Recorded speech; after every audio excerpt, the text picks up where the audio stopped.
કેવડિયામાં આદિવાસીઓના મકાન દુકાન તોડવાના વિરોધમાં કેવડિયા બચાવ આંદોલન શરૂ. શું નક્સલવાદનો બીજ રોપાઈ રહ્યો છે? ગુજરાતમાં હિટલર શાહી આદિવાસી જનપ્રતિનિધિઓને આવેદનપત્ર આપવાથી રોકવામાં આવ્યો. તંત્ર સત્તાની ચાટુકારિતામાં ભાન ભૂલ્યો. કલાકો બાદ માત્ર 4 જ આદિવાસી પ્રતિનિધિઓને આવેદન આપવા પરવાનગી મળી. લોકોમાં ખૂબ જ રોષ જોવા મળ્યો. ભારતના મૂળ નિવાસીને વિકાસના નામે ખતમ કરવામાં આવે છે. પૂંજીપતિઓ માટે મૂળ નિવાસીઓને ખતમ કરે છે તંત્ર. તમને સાંભળ્યા મારી વાત સાંભળો ના કરશો તમે સાઈડમાં આવી જાઓ. એટલે ક્યાં જવાનું છે? તમારું આવેદન પત્ર તમારે આપવું હોય તો મારી ગાડીમાં આવીશ. અત્યારે નહીં, આજે ના આપશો તમે, કારણ કે વધારે લોકો ભેગા થયા છે. એવું ના કરો. ના તમે રોકી દીધા. તમે ચોપે રોકી દીધા. કોઈ આવ્યું નહીં. તમે વધારે છો, અમે તો ઓછા ક્રિયા કરો. નહીં અહીંયા તો ના તમે સાઈડ પર રહો. આવું નહીં કરો પ્લીઝ. પ્લીઝ આવું નહીં કરો. ના તમે ઘર છોડીને ઊભું કરો. પ્લીઝ ઊભા રહો તમે. એટલે એનો મતલબ એવું નથી કે તમે ઘડીકમાં હાથ પકડો. તમારે આવેદન પત્ર આપવું. હા બસ એ વ્યવસ્થા કરી.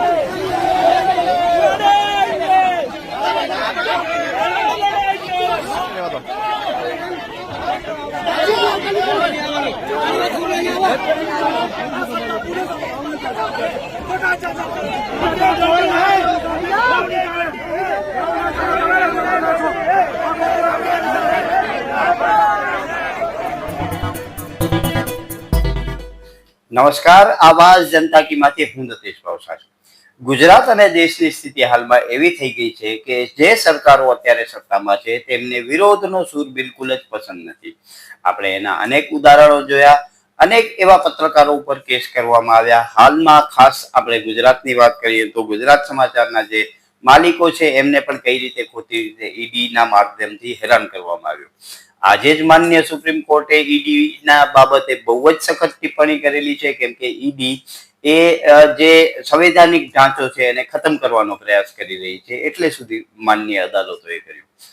હાલમાં ગુજરાતમાં જે આદિવાસી વિસ્તાર છે, જે સ્ટેચ્યુ ઓફ યુનિટી છે એની આસપાસનો વિસ્તાર છે, ત્યાંના લોકોને આમ તો ઘણા સમયથી હેરાન કરવામાં આવે છે, પરંતુ ગત 14મી તારીખે એમના મકાનો અને દુકાનો તોડી નાખવામાં આવ્યા હતા. એના બાબતે આદિવાસીઓ રોષે ભરાયા છે અને કેવડિયા બચાવ સમિતિના માધ્યમથી ત્યાં હવે આંદોલન થઈ રહ્યા છે. અને આજે એ આંદોલનમાં આવેદનપત્ર આપવાનો કોલ આપ્યો હતો અને ત્યારે પોલીસ અને આમ આદમી પાર્ટીના જે ધારાસભ્ય છે ચૈતરભાઈ વસાવા એમની વચ્ચે ખૂબ જ સારું સંઘર્ષ થયું.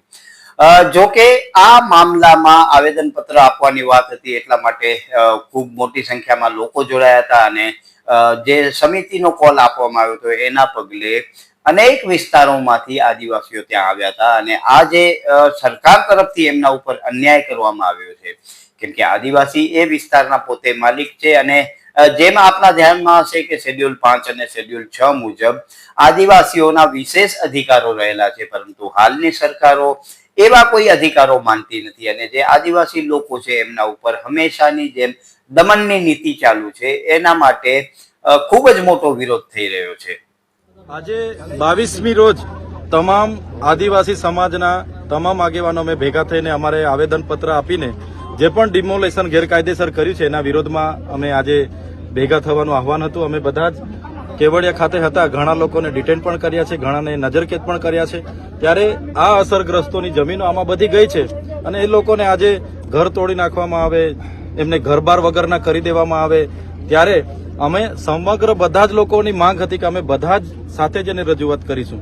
પણ ત્યાંના વહીવટી તંત્ર પ્રશાસને અમને 4 આગેવાનોને ત્યાં મિટિંગ માટે બોલાવ્યા હતા અને 4 આગેવાનો અમે સીઓ સાહેબ જે છે અરોરા સીઓ શ્રી અરોરા છે એમની ઓફિસે ગયા. ત્યાં પોલીસ અધિક્ષક, વન સંરક્ષક અને તેમની અધ્યક્ષતામાં હમણાં મિટિંગ થઈ. ત્યારે અમારી અડધો કલાક જેટલી ત્યાં આખી ચર્ચાઓ થઈ એક મુદ્દાની. તો એમણે હાલ તો અમને આશ્વાસન આપ્યું છે કે 6 દિવસ અઠવાડિયા દરમિયાન અમારા જે પણ પેકેજો હશે, જે પણ લોકોના ઘરો તૂટ્યા હશે અને એના પોતાના પુરાવા હશે અને રેગ્યુલર હશે, તો એનું જે પણ વળતર આપવાનું થશે તે સરકારની ધારાધોરણ મુજબ અમે વળતર આપીશું એવું અમને એમણે જણાવ્યું છે. સાથે સાથે એમનું કહેવાનું એવું હતું આજે કે એ જમીન 1970માં સંપાદન થયેલી જમીન છે અને એ જમીન સંપાદિત છે એના પાસે અમારા પાસે પુરાવા ને બધું છે. તો અમે એમણે એવું કીધું કે તમારી પાસે જો પુરાવા ને કોણે વળતર લીધું કોણે આપ્યું છે એ તમારી પાસે હોય તો અમને તમે આવનારા દિવસોમાં આપજો.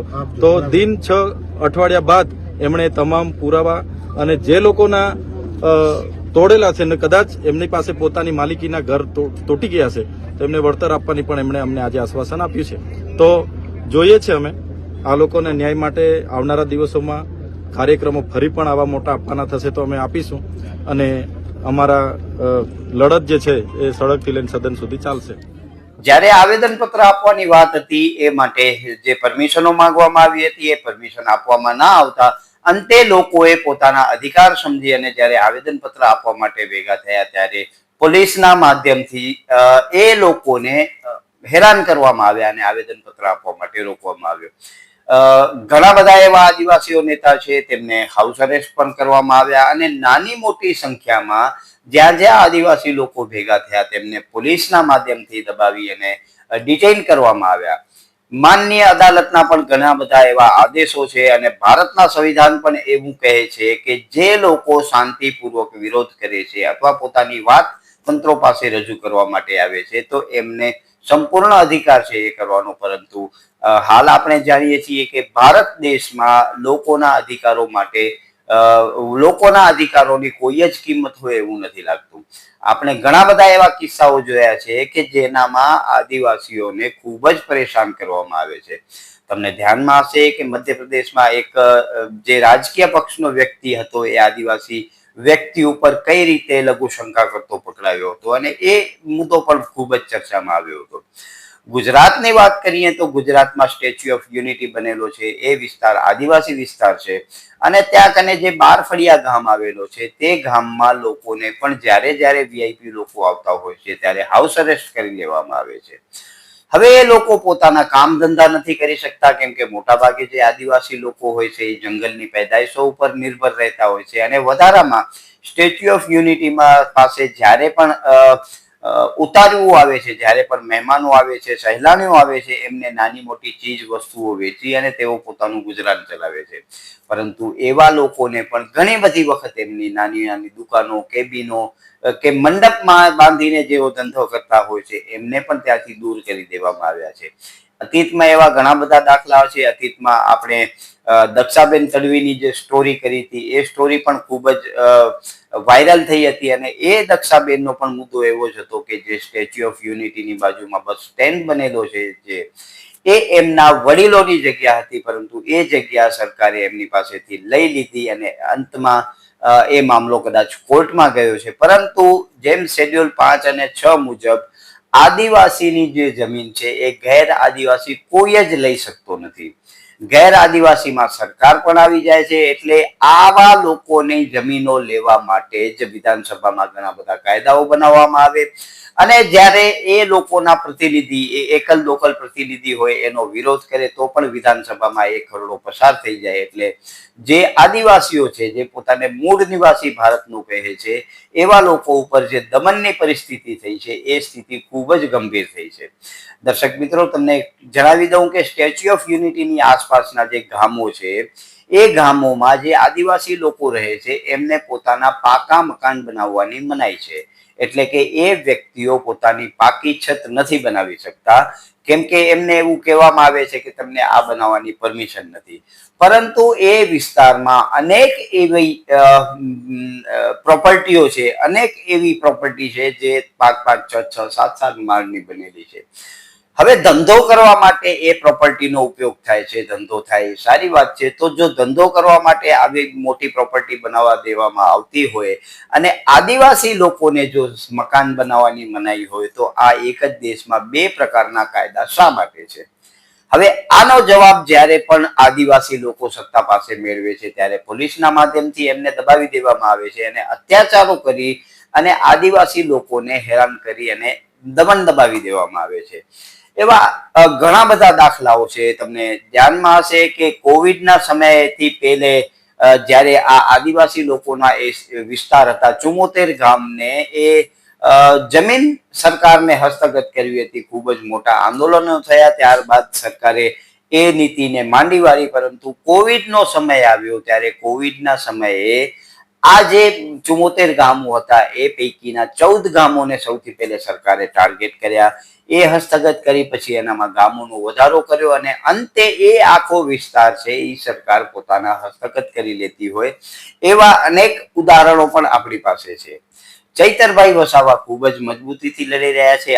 છોટુભાઈ વસાવાના પણ અનેક નિવેદનો આવ્યા અને ઘણા બધા આદિવાસી નેતા છે તેનો વિરોધ કરી રહ્યા છે, પરંતુ મૂંગી અને બહેરી સરકાર, બીજી બાજુ કહીએ તો મક્કમ અને મૃદુ સરકાર, જે ગુજરાતના અને ભારતના મૂળ નિવાસી છે એમની વાત પણ સાંભળવા માટે તૈયાર નથી. એટલે મોટા ભાગે એવું જ માનવામાં આવે છે આદિવાસી લોકો દ્વારા કે આ એમની અગત્યની અને કિંમતી જમીનો છે, એ જમીનો એમની પાસેથી જૂથવી અને ઉદ્યોગપતિઓને આપવામાં આવે છે, કેમ કે એ એક તો પર્યટન માટેનો એક અગત્યનો વિસ્તાર છે. પછી એ વિસ્તારમાં ઘણા બધા ખનીજો છે, કેમ કે જે આદિવાસી લોકોની જમીન છે એના ઉપરથી બીજા ખનીજો કાઢી શકતા નથી, એટલે એમની પાસેથી જમીનો હસ્તગત કરી અને જે પોતાના પૂંજીપતિ મિત્રો છે એ લોકોને જમીન આપી અને એમનો લાભ કરાવવા માટે જે આ વિસ્તારના લોકો છે, મૂળ લોકો છે, એમને ખૂબ જ હેરાન કરવામાં આવે છે. હવે જ્યારે સ્ટેચ્યુ ઓફ યુનિટી બન્યું ત્યારે એ લોકોને એવું કહેવામાં આવ્યું કે આ વિસ્તારમાં ખૂબ જ સહેલાણીઓ આવશે અને તમને ખૂબ જ ફાયદાઓ થશે. અમુક અંશે એ વિસ્તારમાં આદિવાસી લોકોને નોકરીઓ પણ આપવામાં આવી, જેમાં સફાઈનું કામ હોય કે સિક્યુરિટીનું કામ હોય કે એવા નાના નાના કામો આપવામાં આવ્યા, પરંતુ સમય જતા એ લોકોને ત્યાંથી છૂટા કરી દેવામાં આવ્યા અને અંતે એ લોકો પોતે જે નોકરીઓ કરતા હતા એ બેરોજગાર બન્યા. બેરોજગાર બનતા એમને જીવન ધોરણ તો ચલાવવાનું છે, એટલે જંગલની નાની મોટી પેદાશો એ જંગલમાંથી તોડી આવી અને સહેલાણીઓને વેચીને પોતાનું ગુજરાન ચલાવતા હતા. પરંતુ 14મી તારીખે એવા અનેક ઘરો અને દુકાનો તોડી પાડવામાં આવ્યા જે આદિવાસી લોકો ત્યાં રહેતા હતા અને પોતાનું ગુજરાન ચલાવતા હતા. એટલા માટે આદિવાસી વિસ્તારના લોકોનો જે ગુસ્સો છે એ ભડકી ઉઠ્યો અને એટલા માટે આ કેવડિયા બચાવ સમિતિના નામથી મોટું આંદોલન ચાલુ કરવામાં આવ્યું છે. હવે આજે જ્યારે આવેદનપત્ર આપવાની વાત થઈ ત્યારે આદિવાસી નેતા અને આમ આદમી પાર્ટીના ચૈતરભાઈ વસાવાની જે ચકમક થઈ તંત્રો સાથે, પોલીસ સાથે, એ આપણે જોઈએ. ના ના અહીંયા નથી. અહીંયા ક્યાં બેસવાનું સાહેબ? જાહેર રસ્તો છે આ. તમે આવો તો પાછા ખરા. ટ્રાફિક કરો તમે અહીં પાછા ટ્રાફિક જાહેર રસ્તા પર ક્યાં બેસવાનું? અહીં ટ્રાફિક કર્યું નહીં કરો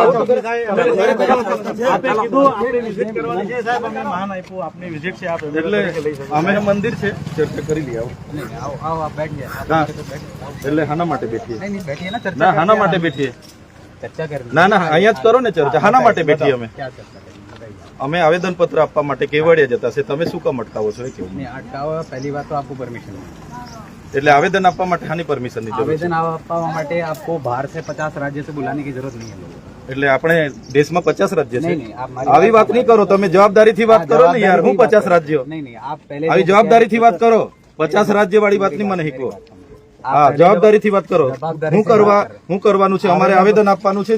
જો અમે આવેદન આપવા માટે જ આવ્યા છે, તમે એવી વ્યવસ્થા કરો કાં તો અમારી સાથે ચાલો, બરાબર? તમારી ઉપસ્થિતિમાં આ બધા બહાર રહેશે, અમે 4 જણ જઈને આવેદન પત્ર આપી દઈશું. અમારી જે રજૂઆત છે એ રજૂઆત તમારા સીઓને અમે કરી અમે રજા લઈ લઈશું. અમારે બીજો કોઈ ઉદ્દેશ નથી અહીંયા. चंद्र भाई, अगर सिर्फ आवेदन पत्र ही देना है तो हाँ, बस उसके लिए आवेदन- आपको 50 जगह से लोगों को बुलाने की जरूरत नहीं है ना। हमेशा शो ऑफ स्ट्रेंथ करने की वहाँ जरूरत नहीं है, नंबर दिखा के वहाँ पे आपको प्रेशर क्रिएट करने की तो जरूरत नहीं है। એટલે તમે કઈ, તમે આજે કેટલા લોકો આવ્યા છો? તો તમે બી 2 જણ આવતા ને, આઈએસ આઈપીએસ नहीं तो થઈને. हमें आने તો की તમે जरूरत કેમ क्यों पड़ 2 रही જણને है? લઈને हमें आने આવ્યા की છો? जरूरत क्यों पड़ रही है? તમે બી बताइए। કઈ હે? તમે તોડતા નહીં, તમે આવતા નહીં. नहीं नहीं, એટલે અમારા લોકો ડેમોમાં બધી જમીન આપી એટલે એ ભાઈ પર જ જઈએ છે. જેણે તોડવાનું તમને ઓર્ડર કર્યો ને એ ભાઈ પર જ જવાનું છે. બરોબર છે. તેને બી બોલાવો ને, હા, તેને બોલાવો ને. તમને આગળ ધપીને પછી તે શું કરે છે? જ્યારે આદિવાસી લોકોને રોજગારી નથી મળતી, એમની જમીન છીનવાઈ જાય છે, ત્યારે એ લોકો આવી રીતે જે નાના મોટા રોજગારો કરે છે, પરંતુ સરકાર એમના એ રોજગારો પણ ખતમ કરે છે, કેમ કે એમની દુકાનો નાની મોટી હોય તોડી નાખે છે, એમના રહેણાંકના મકાનો તોડી નાખે છે. તો અંતમાં થશે શું? આ મને એવું લાગે છે કે સરકારી તંત્રો ક્યાંક ને ક્યાંક ગુજરાતના લોકોમાં નક્સલવાદનો પાયો રોપી રહ્યા છે, કેમ કે જ્યારે સત્તા લોકોને નહીં સાંભળે ત્યારે લોકો પાસે પણ કોઈ રસ્તો નથી હોતો, કેમ કે જો આવેદનપત્ર આપવા માટે પણ પોલીસના માધ્યમથી દમન કરવામાં આવે તો એ લોકો જશે ક્યાં? એટલે આવા લોકો જે છે એ અંતમાં જે અન્ય રાજ્યોમાં નક્સલવાદ દેખાઈ રહ્યો છે, કદાચ આવનારા દિવસોમાં ગુજરાતમાં પણ આવી પરિસ્થિતિનું નિર્માણ થાય તો નવાઈ ન લાગે આપણે. એટલા માટે જ આ આંદોલન મોટું ન થાય એટલે ઘણી બધી જગ્યાએ નાના મોટા જે લોકો ભેગા થયા એમને પોલીસના માધ્યમથી ધરપકડ કરવામાં આવી, ડિટેન કરવામાં આવ્યા. અને આવા આંદોલનો ન થાય, લોકો પોતાના અધિકાર માટે બહાર ન નીકળે તે માટેની તમામ તૈયારીઓ સરકારે કરી દીધેલી છે. તો જ્યારે આદિવાસી નેતાઓ પણ આદિવાસીઓની સાથે નથી રહ્યા, એવામાં સરકારો ક્યાંથી આદિવાસીઓની સાથે રહે? અતીતમાં એવા ઘણા બધા દાખલા થયા છે કે આદિવાસી નેતાઓને લોકોએ એમને ચૂંટીને મોકલાવ્યા છે, પરંતુ એ નેતાઓ ક્યાંક ને ક્યાંક રાજકીય પક્ષ, સત્તા પક્ષની સાથે ભળી જતા હોય અને અંતે એ લોકોનું ભલું ન થતા માત્ર એ અમુક એમના જે આગેવાનો છે એમનો જ ભલો થયો છે અને અંતમાં આદિવાસીઓ એ લોકો પોતાના નેતાને વોટ આપીને અને છેતરાયા છે. એવા પણ સુભુવાહટ આદિવાસી વિસ્તારમાં થઈ રહી છે. હા, એક વસ્તુ જરૂર છે કે હાલના જે યુવાન આદિવાસીઓ છે, જે યુવા નેતાઓ છે, એ મક્કમતાથી સરકારની સાથે લડે છે અને અંત સુધી લડી લેવાના મૂડમાં છે. એટલે આવનારા દિવસોમાં જો આપણે એમ માનતા હોઈએ કે આ આખું સમીકરણ શાંતિથી સ્તંભી જશે તો એવું ચિત્ર નથી દેખાતું. અને કદાચ આવનારા દિવસોમાં જો આ લોકોનો કોઈ જ ઉપાય નહીં કરવામાં આવે, આ લોકોને કઈ રીતે શાંત નહીં પાડવામાં આવે તો ખૂબ જ મોટા આંદોલન અને સંઘર્ષના એંધાણો પણ દેખાઈ રહ્યા છે. નમસ્કાર, આવાજ જનતા કીમાંથી હું દતેશ ભાવસાર. તમને અમારી સ્ટોરી સારી લાગે તો લાઈક કરો, સારી ન લાગે તો સૂચન આપો, પરંતુ સબસ્ક્રાઇબ કરજો જરૂર. નમસ્કાર.